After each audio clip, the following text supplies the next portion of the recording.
Euzu billahi mineşşeytanirracim. Bismillahirrahmanirrahim. Elhamdülillahi rabbil alamin ve salatu vesselam ala rasulina Muhammed ve ala alihi ve ashabihi ecmaîn. Amma ba'd. Selamun aleyküm saygılı cemaat-i muslimin. Yüce Rabbimiz bu mübarek cuma gününde yapacak ibadetlerimizde, dualarımızı en güzel şekilde kabul ve makbul eylesin. Amin. Saygılı cemaat, biz iman mevzularını anlataydık. Bu sefer bir istisna yaparmız çünkü artık adetimizde, animizde mübarek dep sayılgan, dinimizden kelgen peygamberimizin hadislerine esaslanarak 3 aylar degen bir mevsim yakınlaştı. İşte gelecek hafta yanvarın 23'ünde pazar ertesi günü 3 ayların birincisi başlay, Recep ayı. Ondan sonra Şaban ayı gelecek, ondan sonra mübarek Ramazan ayı gelecek. Şu arada yakında hem de birinci Recep ayının, 3 ayların birincisi Recep ayının birinci Cuma gecesi, Cuma akşamının Cuma günü arasındaki olan gece, yani yanvarın 26'sını 27'sini bağlayan gece Regaib gecesidir. Mübarek gecelerden biridir. İşte o yakınlaştı. Bundan da gayrı 3 aylar içinde daha çok başka mübarek geceler, mübarek vakitler var. Onun hakkında birkaç söz aytarmaz inşallah. En evvela bunu kaydetmek gerek. Allahu Teala bütün yaratkanlarını yaratkandan son bazı yaratkanlarını başkalarına bakkanda daha üstün etti. Daha da yüksek derece verdi. Mesela yaratılgan varlıklar içinde en şereflisi, en değerlisi bu insan. İnsan, çünkü insan öz üstüne teklifini aldı. Yani öz üstüne Allah'ın bergen vazifesini aldı. İmtihan oluna şu dünyada. Bununla beraber Kur'an-ı Kerim'de buyurulganı gibi insan Allah-u Teala tarafından en güzel şekilde yaratıldı. Mekanlar içinde biz bilemiz. Bizim mukaddes mekanlarımız var. Yani en birinci mukaddes mekanımız bu Kabe-i Şerifi, Meşid-i Haram, yani Haram Camisi, Kabe etrafında ve Mekke Haramı. Mekke'nin etrafı. O yerler bizler için en mukaddes yerlerdir. Çünkü anda birinci Kur'an-ı Kerim'de buyurulganı dayan birinci Allah evi kuruldu. Allah evi degenimizde biz camilerini kastetemiz. Yani Allah'a kulluk etilgen yerler. Birinci cami, birinci mabet kuruldu. Peygamberlerin hikayeleri andan geçi. Hazreti Adem'den başla birçok peygamberin ve bizim peygamberimiz Muhammed Mustafa sallallahu aleyhi ve sellem'den alakalı. İşte Kabe'ye doğru biz namaz kılamız. O en mukaddes bir mekan ve anda biz hacılıkka baramız ve anda yapkan ibadetlerimiz 100.000'den ziyade sevap bizge getiriyor. Başka yerde bakkanda anda yapkan ibadetimiz daha ziyade 100.000 ziyade sevap getiriyor. Ve bundan gayrı biz hatırlayımız daha iki tane mukaddes mekanımız var. Bu Medine şehri, Medine'deki peygamberimizin camisi, Mescid-i Nebi ya da Mescid-i Nebevi ve Mekke'nin haram bölgesi var. Yani Mekke'nin mukaddes bölgesi var. Ve üçüncüsü bu Kudüs şehri, Yerusalim şehri ve Yerusalim şehrinde de haram bölge var. Yani mukaddes sayılgan bir yer var. Ve anda Mescid-i Aksa yerleşmektedir. Birçok peygamberlerinin yaşayışları olup geçken mukaddes bir yerdir. Bunun beraber saygılı cemaat-i muslimin Allah-u Teala bazı vakitlerini de başka vakitlerine bakkanda daha değerli etti, daha kıymetli yaptı. Ve bunda bir ibretli hikaye var. Peygamberimiz Muhammed Mustafa sallallahu aleyhi ve sellem sahabilerine eski ümmetler hakkında anlatkanda peygamberlerinin ya da insanların yaşayışları, hayatları, ömürleri uzun olganını anlatkan idi. İnsanlar 1000 yıldan ziyade yaşaganını anlataydı. Ve onlar ömür boyu ibadet yapaturaydılar. Ve sahabeler peygamberimizden soradılar, yani biz nasıl etip o insanlarga yeteyik? Onların ömrü o kadar uzun olgan. Bazı insanlar 1000 yıldan ziyade yaşaganlar. Ve onlar ömür boyu ibadet etkenler, namaz etkenler, orada tutkanlar, bir şeyler yapkanlar, Allah için hizmet etkenler. Biz nasıl onlarga yeteyik? Ve Peygamberimiz sallallahu aleyhi ve sellem o vakit aytkan edi, Allah sizge Kadir gecesini yolladı dedi. En mübarek vakit. Kur'an-ı Kerim indirilmeye başlagan ve yıl boyunca takdir edilecek her şey belgilengen bir gece. Kadir gecesi Ramazan ayının içinde yerleşir. Ve Kur'an-ı Kerim'de buyurulgan üzere o 1000 aydan daha hayırlıdır. Yani Allah-u Teala imkan beri en mübarek olan vakit Kadir gecesi. Bunun beraber diğer mübarek vakitler var, mübarek geceler var. Bunun beraber mübarek aytkanımız şu 3 ay var ve en mübarek ay Ramazan ayı var. Oraza ayı Ramazan ayı var. Bularda biz eğer Allah'a kulluk etsek, daha kıska olan ömrümüz içinde daha ziyade sevap kazanmak mümkünmüz. Yeter ki bunun farkına varayık, bunu bileyik ve kaçırmayık böyle fırsatlarını. Bu Allah'ın merhametli, Er-Rahman, Er-Rahim olan adlarının tecellisi, korunuşudur. Allah merhamet etip bizge fırsatlar beri daha ziyade sevap kazanmağa ve ömrümüzü bereketlendirmeye.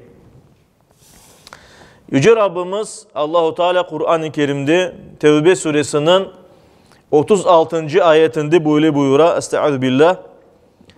İnne iddeteş şuhuri indallahi 12 şehran fi kitabillahi yevme halakas semavati vel ard. Hiç şüphesiz Allah katında aylarının sayısı 12'dir. Allah'ın yazısına göre, Allah'ın takdir etkenine göre, belgilegenine göre. Ve bu koklerini ve yerini yaratkandan beri böyledir diye Allah-u Teala. Yani Allah-u Teala yerini, koklerini, güneşini, ayını yarattı ve onlar olganı dahi hareket eteler ve yıllar böylece, aylar aynı şekilde yaratılıştan beri aynı şekilde devam ete. Ve devamında Allah-u Teala buyura, minha erbaatun hurum. Bu 12 aydan 4 tanesi haram aylardır.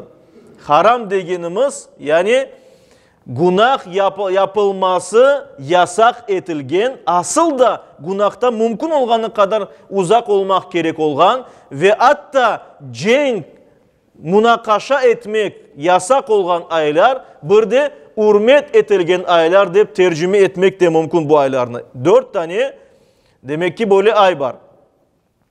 Zalikel dinul qayyim, bu dost doğru bir dindir dey Allah-u Teala. فَلَا تَظْلِمُوا ف۪يهِنَّ أَنْفُسَكُمْ. Ve bu 4 haram ayda özünüzge zulüm etmeyiniz. Özünüzge karşı zulüm etmeyiniz. Bir insan nasıl özüne karşı zulüm eter? Nasıl özüne zulüm eter bir insan? Günah yaparak. Çünkü bu günahın neticesini mutlak görecek. Yani insan günah yapkanda diye Allah-u Teala başka ayet-i kerimelerde özüne birinci zulüm ete. Çünkü onun hesabını verecek Allah'a, onun cezasını görecek.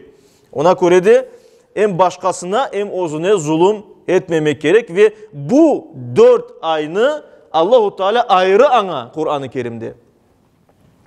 Bu ayetini Peygamberimiz Muhammed Mustafa sallallahu aleyhi ve sellem güzelce açıklay.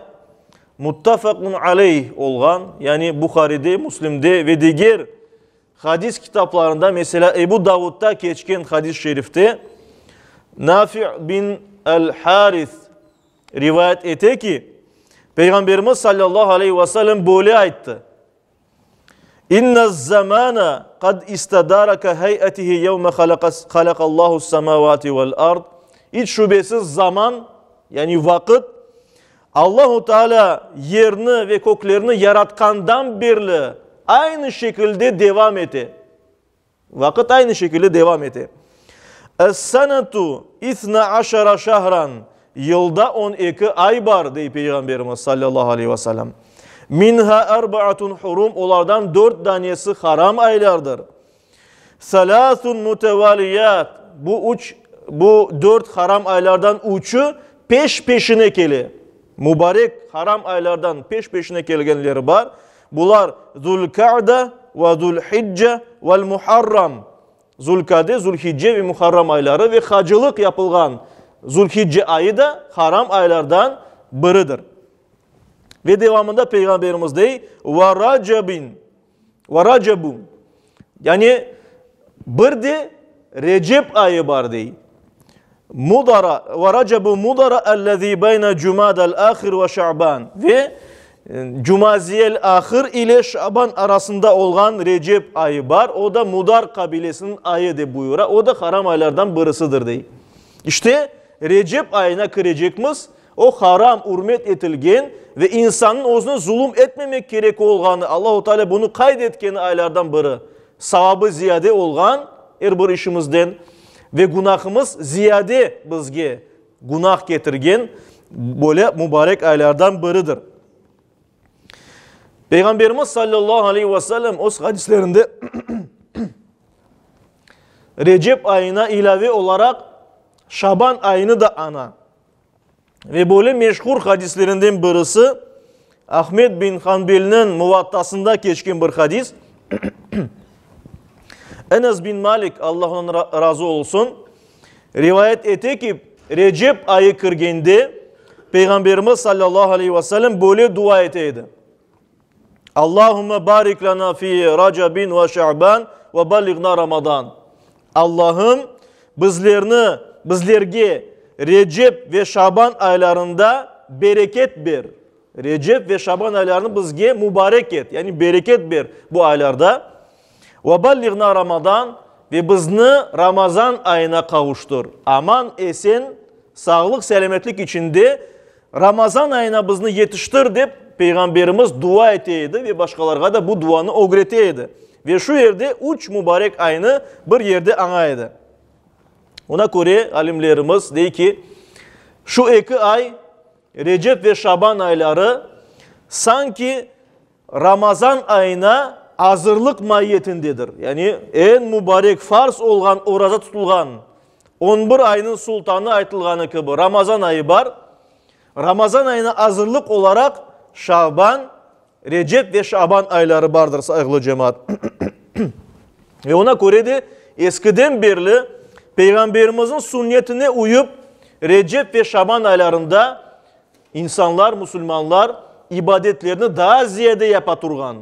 Daha ziyade ibadetler yapaydılar, daha ziyade oraza tutaydılar. Çünkü en evvela farz orazanın vaktidir Ramazan ayı ve Recep ve Şaban ayları ise Ramazan ayına bir hazırlıktır.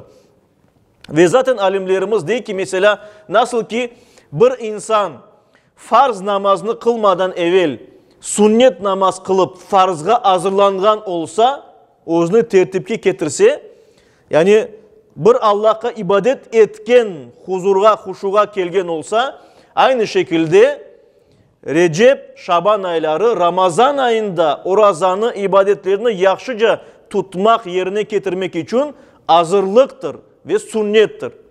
Bunlar sünnet yani. Recep ve Şaban aylarında çokça ibadet etip oraza tutmak. Ve bunda ne için biz 3 aylarga aytamız maneviyat yükselme ayları, mevsimi. Ne için Müslüman daha da güzel Müslüman olup vakti deyip aytamız? Çünkü oraza ibadetinin ve başka ibadetlerin ama şimdi esas olarak oraza ibadetini biz aytamız. İnsanın hem savap kazanmak noktayı nazarından hem de günahlarının silinmesi tarafından hem de insanın nefsini yenmesi tarafından rolü pek büyük. Yani oraza ibadetinin rolü pek büyük, pek mühimdir bir Müslüman için. Ve bundan misal olarak bir hadis-i şerif getirmek isteyeyim. Yine Bukhari ve Müslim'de, İbn Mace'de geçen bir hadis-i şerifte Ebu Hurayra, Allah ondan razı olsun, dedi ki Peygamberimiz sallallahu aleyhi ve sellem oraza hakkında böyle ayette. Kullu amal ibni Adem yudaaf. Adem oğlu insanın her bir yapkan işi Allah'tan bir fazilet, Allah'ın merhametinin kat kat sevap getirir. Her bir hayırlı iş Allah yani öyle yapar ki bir iş için, hayırlı iş için bir değil de çok sevap verir. Ve devamında açıklay. El hasenatu bi aşri emthaliha. Bir güzel hareket için 10 tane sevap var diye Peygamberimiz sallallahu aleyhi ve sellem. 10 kat sevabı verir Allah-u Teala. İlâ 700 dı'f. 700 katına kadar sevabı olması mümkün değil Peygamberimiz sallallahu aleyhi ve sellem. Allahu Teala ve bundan sonra Allah'ın aytkanlarını ayta Peygamberimiz. Allahu Teala böyle değil. İlla savm. Ama oraza bundan başka.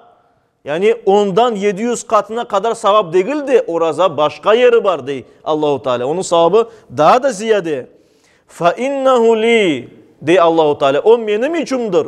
Yani kul benim için orazanı tuta. Ve ana aczibi ve ben onun sevabını ayrıca veririm dey.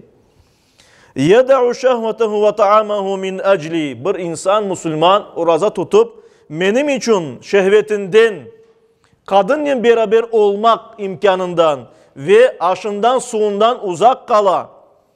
وَلِسَّائِمِ فَرْحَةً. Buna göre de oraza tutkan kimse için iki sevinç var. Sevinecek iki vakit var. فَرْحَةٌ عِنْدَ فِطْرِهِ. İftar etkende sevinecek. Yani aşağını için değil de daha ziyade Allah'a nispetin borcunu yerine getirgeni için, sevap kazanacağı için bir Müslüman sevini. Ve ferhatun inda liqai rabbih. Ve Rabbinle karşılaşkanı vakit sevabını alganda ahiret gününde elbette bunun sevinecek bunun için. Ve devamında buyurar Allahu Teala, yani Peygamberimiz sallallahu aleyhi ve sellem Allah'ın sözleri Allah'ın adından ayta. Ve le hulufu femis saimi atyabu indallahi min rihil misk.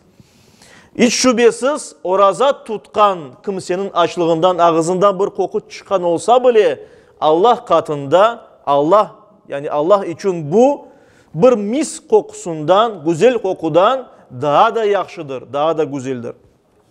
Ve ona göre nefsimizi bastırmak, daha güzel Müslüman olmak için Peygamberimiz sallallahu aleyhi ve sellem evlenmeye, gücü yetmeyen yaşlarga oraza tutmağa her daim tavsiye eteydi.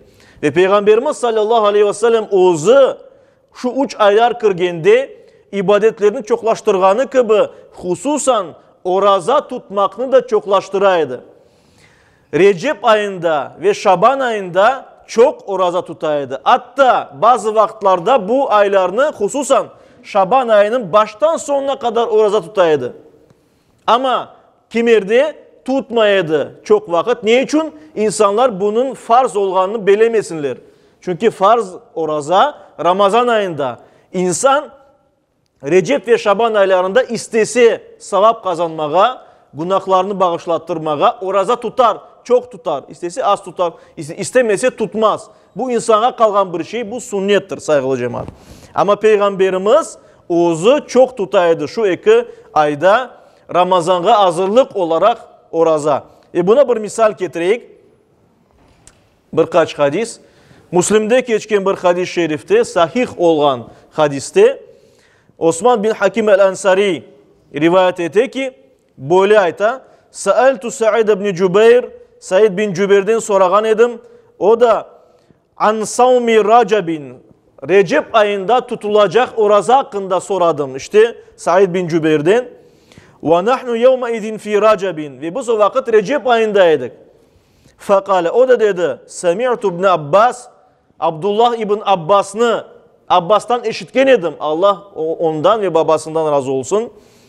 O böyle dedi. Kâne Resulullah sallallahu aleyhi ve sellem yasumu hatta nekul la yuftir ve yuftiru hatta nekul la yasum. Peygamberimiz sallallahu aleyhi ve sellem Recep ayında kimerde o kadar çok oraza tutaydı ki biz deydik ki o asıl da orazasız bir gün geçirmeyi Recep ayında. Ve bazı vakitlerde o kadar az oraza tutaydı ki biz düşüneydik ki ayının hepsini oraza tutmagan deyip.